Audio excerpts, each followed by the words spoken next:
எப்படி நாம் குடும்பத்தில் இருந்து கொண்டே தந்தையை நினைவு செய்ய வேண்டும்? ஓம் சாந்தி.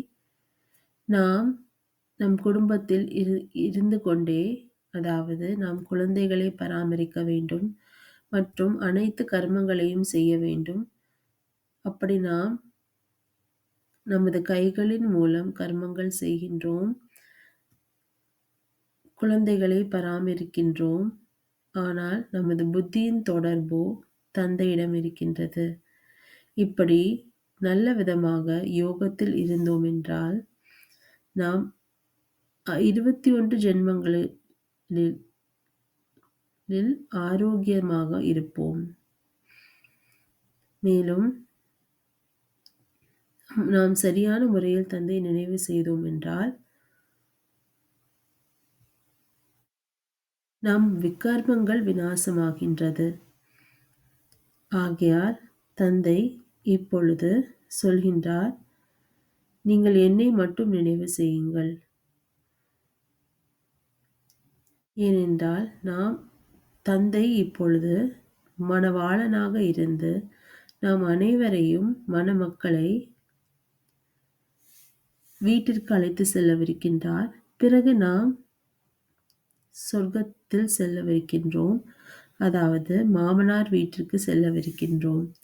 ஆகையால் ஒரு தந்தை மணமகனாக இருந்து அனைத்து ஆத்மாக்களாகிய மணமக்களை அழைத்து செல்வதற்காக வந்திருக்கின்றார்.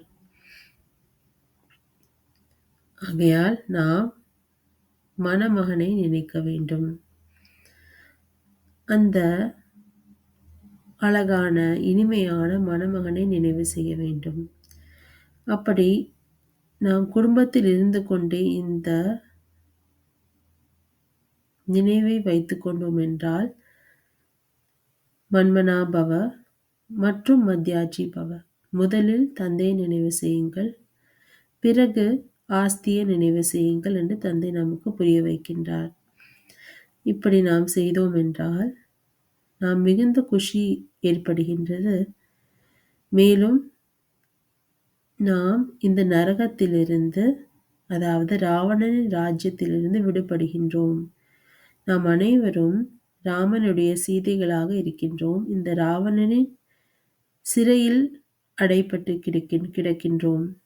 ஆகையால் தந்தை நம்மை மணவாளனாக இந்த ராஜ்யத்தில் வந்து நம்மை அழைத்துச் செல்வதற்காக வந்திருக்கின்றார்.